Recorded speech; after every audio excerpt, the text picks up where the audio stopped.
Alors, même si parfois certains intérêts convergent, il faut quand même rappeler que les trafics transnationaux et la criminalité organisée sont une véritable menace pour les démocraties. On l'a vu en Afrique de l'Ouest ou plus récemment au Venezuela. Et aujourd'hui, chez nous en Europe, comment peut-on réagir? Est-ce que les outils fournis par l'Europe sont efficaces? Alors la lutte contre le crime organisé en Europe fait l'objet d'un véritable consensus parmi les États. C'est un objet qui est fédérateur parmi un certain nombre de dirigeants. Du coup, on va retrouver dans les différents outils disponibles, que ce soit du côté des directives en matière législative ou du côté des règlements, on va retrouver des outils qui vont faciliter l'action des différents États dans la lutte contre le crime organisé.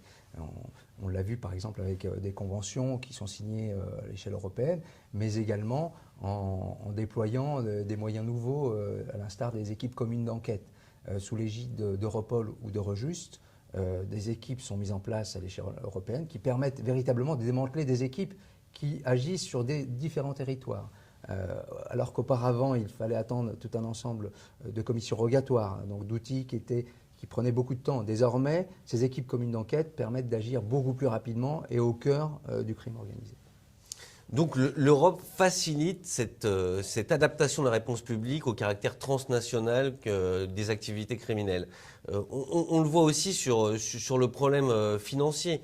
Depuis une dizaine d'années, le mot d'ordre est de taper le criminel au portefeuille. Et là-dessus, différentes directives européennes et internationales facilitent la saisie, la confiscation des avoirs criminels.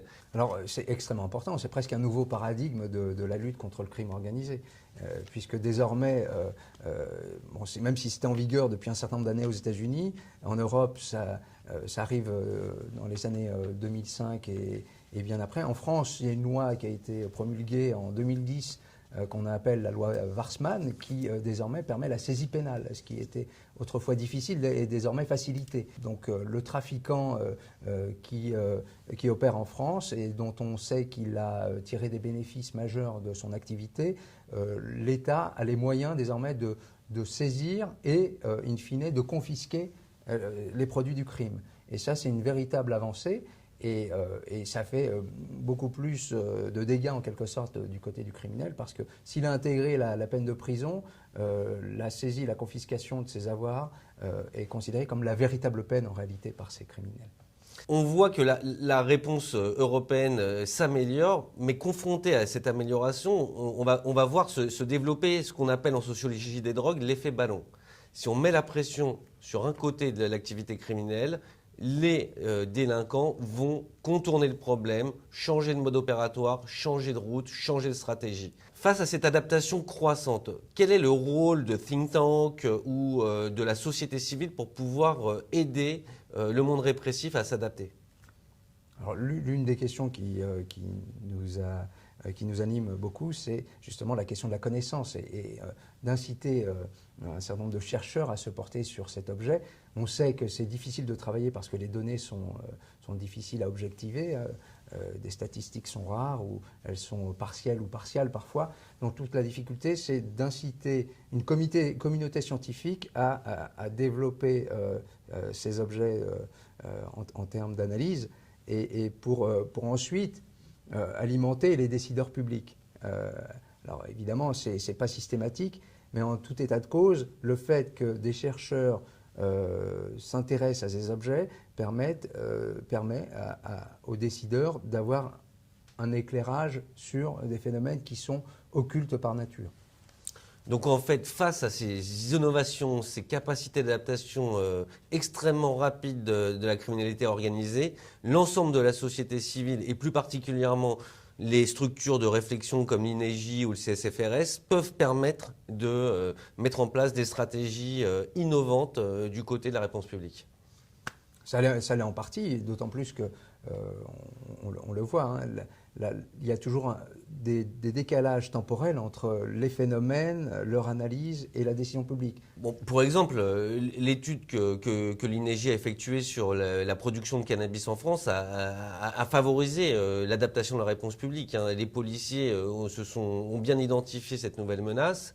Nous avons mis en place une réflexion législative sur la graine de cannabis. Et aujourd'hui, en fait, la France adapte pour partie sa réponse répressive à cette nouvelle menace qu'est l'herbe de cannabis française. Auparavant, l'action policière était orientée principalement sur la résine produite au Maroc. Donc le savoir-faire de la police était très important sur ces modes opératoires. On acheminait la résine du Maroc via l'Espagne pour être consommée en France. Aujourd'hui, la donne change pour partie. La résine marocaine est toujours présente, mais elle est concurrencée par une herbe qui est produite en France, avec de nouveaux acteurs, de nouveaux modes opératoires. Et pour ce, les études comme celle qu'a fait l'INEGI en 2009 sur la production de cannabis a participé, certes modestement, à l'adaptation de la réponse policière à cette nouvelle menace.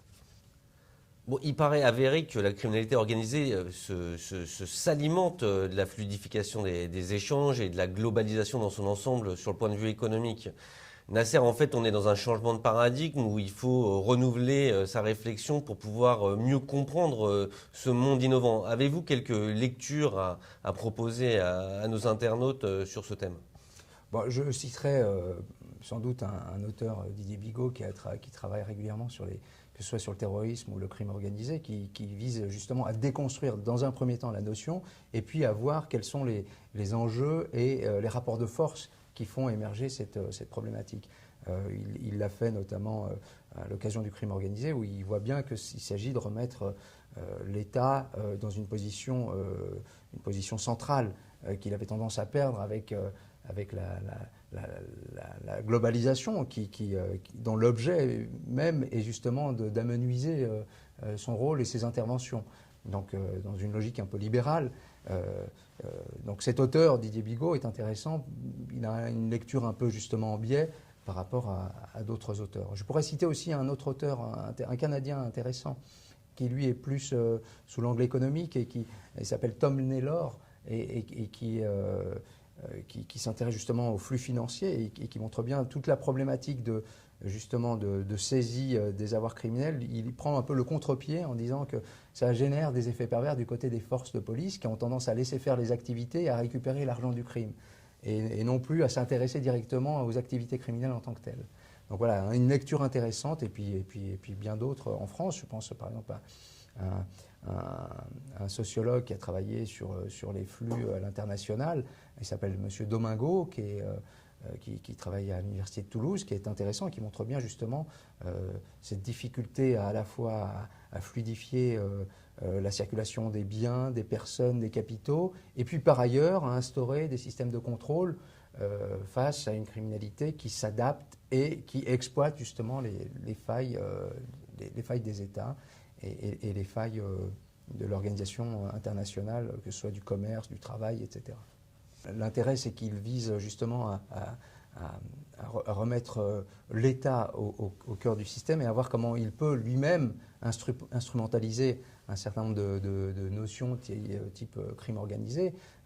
Cette notion est intéressante parce qu'elle est mobilisatrice, elle permet non seulement de financer des policiers, le système judiciaire au sens large, des douaniers, donc tout un ensemble de moyens et qui vont d'une certaine manière asseoir la domination de l'État et qui vont sans doute permettre une forme de contrôle, in fine, un contrôle des populations. Donc vous êtes en train de me dire que selon Bigot, en fait, le crime organisé permet aux États de revenir au centre du jeu, un jeu qui était un petit peu difficile pour eux avec l'accélération de la globalisation. Tout à fait. Merci Nasser.